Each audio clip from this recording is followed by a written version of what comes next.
herself, Shanti Priya.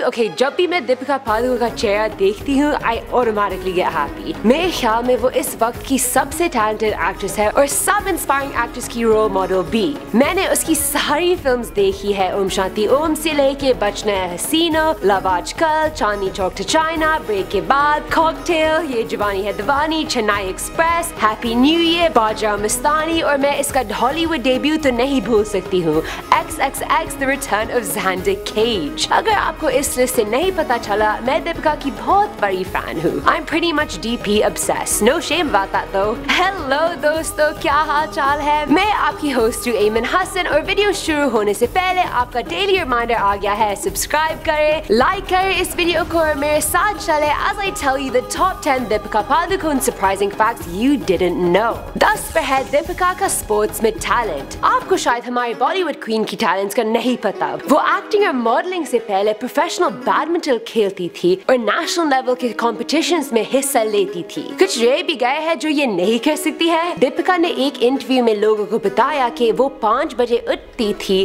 Training के लिए, फिर स्कूल जाती थी और फिर बैडमिंटन, उसके बाद स्कूल का होमवर्क और फिर फाइनली टू बेड। उसने खेलना शुरू किया, इसलिए दीपिका का फादर प्रकाश पादुकोण, जो आप सब जानते होंगे, वो भी इंडियन बैडमिंटन प्लेयर थे जो 1980 में एक टाइम पर वर्ल्ड नंबर 1 रैंक पे थे। मगर जब उसने रियलाइज किया कि ये उसका पैशन नहीं था, उसने छोड़ के मॉडलिंग शुरू कर दी। And Deepika, we are so glad that you did। 9 पर है दीपिका का बॉलीवुड डेब्यू और rather what was meant to be her Bollywood debut। 2007 में दीपिका ने अपनी डेब्यू फिल्म ओम शांति ओम की, जिसमें वो लीड हीरोइन थी। मूवी बॉक्स ऑफिस में बहुत बड़ी हिट हुई थी। But what you may not know is that Shanti Priya was this close to being played by someone else। पूछे क्यों? सावरिया, जो रणबीर कपूर की डेब्यू फिल्म सोनम कपूर के साथ उसी वीकेंड में रिलीज हुई थी और सोनम का रोल पहले दीपिका को दिया गया था, मगर उसने ओम शांति ओम पहले ही साइन कर ली थी। सावरिया बॉक्स ऑफिस में कंप्लीट फ्लॉप थी। मुझे याद आया है कि जब मैं सावरिया देख रही थी, मैं फिल्म के दौरान ये जरूर सोचा काफी दफा कि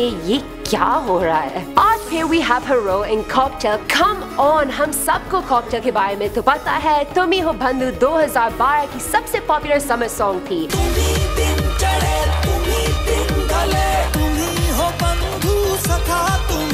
And if you disagree, you're lying। The Cocktail में दीपिका वेरोनिका का रोल करती है, एक कॉन्फिडेंट, सेल्फ एश्योर्ड स्पोर्ट लड़की, मगर अंदर से बिल्कुल टूटी हुई और वनरेबल। दीपिका को इस मूवी में चॉइस मिली थी वेरोनिका का कैरेक्टर प्ले करने के या मीरा, जो दूसरी लीड हीरोइन का रोल था। उसने वेरोनिका का रोल चुन लिया, इसलिए मीरा उसके लव आजकल के कैरेक्टर से बहुत सिमिलर था और काफी फ्लॉप फिल्म्स के बाद उसने कुछ फर्क करना था। And it definitely paid off। 7 पे है ट्विटर। दीपिका ने वर्ल्ड वाइड स्टेटस रीच कर लिया है इन 8-9 सालों में। दीपिका ट्विटर में सबसे फॉलोड एशियन औरत है जिसके 25 मिलियन फॉलोअर्स है।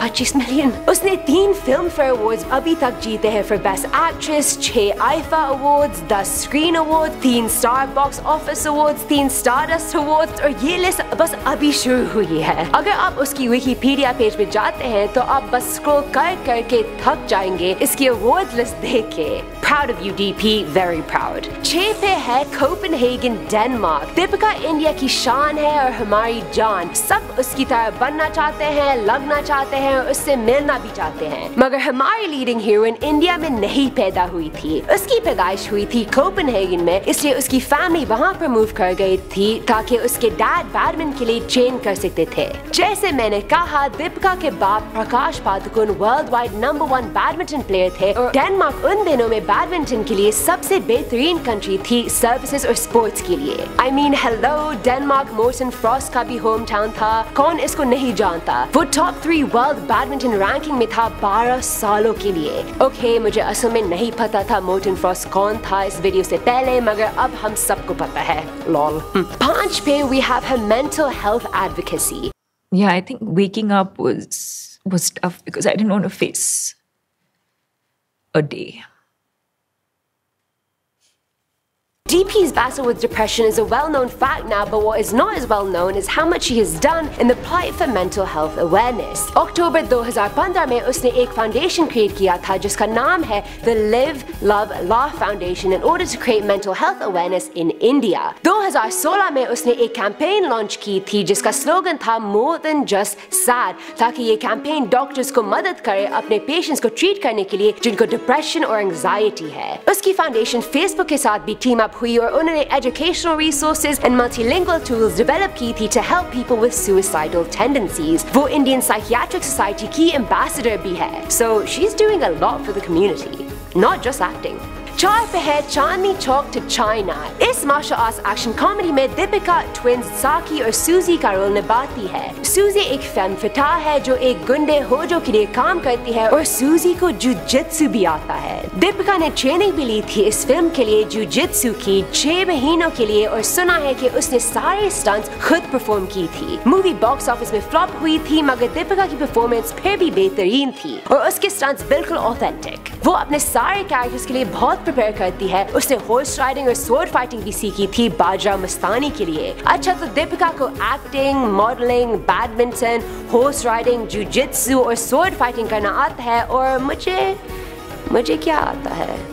मुझे थोड़ा सोचना पड़ेगा, मगर आप मुझे बताएं आपकी कोई इंटरेस्टिंग स्किल्स क्या है? आपको क्या करना अच्छा लगता है अपनी फ्री टाइम में? Let me know. 3 पर है रामलीला, या आप इसको देसी रोमियो और जूलियट भी कह सकते हैं, जिसके लीडिंग एक्ट्रेस दीपिका और रणवीर सिंह रियल लाइफ में भी रोमियो और जूलियट हैं। ये फिल्म सुपर हिट हुई थी बॉक्स ऑफिस में और 3 Filmfare award, 2 IIFAs, 5 screen awards, 4 Apsara film and television producers guild awards भी जीते और ये लिस्ट अभी भी बाकी है दोस्तों। मगर दीपिका के लिए ये फिल्म इसलिए स्पेशल नहीं थी क्योंकि बॉक्स ऑफिस में हिट थी या फिल्म ने बहुत ज्यादा प्रॉफिट बनाया। उसके लिए सबसे मेमोरेबल बात थी जब उसको अमिताभ बच्चन साहब से एक फूलों का गुलदस्ता मिला था एक हाथ का लिखा हुआ चिट्ठी के साथ, जिसमें उन्होंने लिखा that he admired her acting in her role. Wow, अगर किंग बच्चन से आपको कॉम्प्लीमेंट्स मिल रही है, you better know you're talented just in case all the awards didn't already tell you that. 2 पर है रिकॉर्ड ब्रेकर। 2013 में दीपिका पहली बॉलीवुड एक्ट्रेस बनी जिसने 4 बैक टू बैक 100 करोड़ की फिल्म्स की। कोई गेस कर सकता है कि मैं कौन सी फिल्म्स के बारे में बात कर रही हूँ? Yes guys, रेस 2, ये जवानी है दीवानी, चेन्नई एक्सप्रेस और रामलीला। मैंने रेस 2 नहीं देखी मगर बाकी तीनों देखी और मैं ये जरूर कहूंगी कि she deserved them all। मगर दोस्तों क्या कमाल की अचीवमेंट है, वो भी खाली 6 साल अपने डेब्यू के बाद। I mean, I can only wish to be that successful। Last but not least, 1 पर है नाम है तेरा। दीपिका के बॉलीवुड डेब्यू से पहले वो काफी सक्सेसफुल मॉडल थी और उसका कमर्शियल लिटिल सोप के लिए भी काफी पॉपुलर था। उसकी एक कन्नड़ा फिल्म ऐश्वर्या से भी पॉपुलैरिटी मिली थी, मगर उसको ओम शांति ओम का रोल कैसे मिला? फराह खान ने जो फिल्म की डायरेक्टर थी उसको एक म्यूजिक वीडियो में देखा। वो म्यूजिक वीडियो हमारे नाक से गाने वाला फेवरेट सिंगर हिमेश रेशमिया के नाम है तेरा थी। फराह खान ने उस वीडियो को देखकर डिसाइड कर लिया था उसकी नेक्स्ट हीरोइन कौन थी। उस वीडियो में दीपिका ने 1 सेकंड के लिए भी हिमेश से आंख नहीं उठाई, ना लेफ्ट ना राइट। क्या बात है। She reprised her role in the music video for the remix of the song as well, and that was a little bit better, I think. It reminds you of the first email address you ever create that's super embarrassing and that you just want no one to remember ever. मगर ये थोड़ा सा different है। जब कोई चीज internet में आ जाती है तो वो कभी गायब नहीं होती। ओरिजिनल वीडियो को 6.2 मिलियन व्यूज मिले और रीमिक्स को 27 million views. It's okay DP, we've all been there. Not really, but I'm just trying to say that to make you feel better. Sorry. So that's all we have for this Deepika Padukone fangirl session. Making this video just made me happy because I love her so much and hopefully मैं एक दिन guys एक दिन उस जैसे successful actress बनूं। Lol, please मेरे लिए दुआ करें please। Comment करना ना भूलें और मुझे बताएं कि आपको कौन से facts interesting लगे या surprising लगे। I'd love to hear what you have to say। मैं आपकी host हूँ एमन हसन और मिलते हैं next time, same place, खुदा हाफिज़।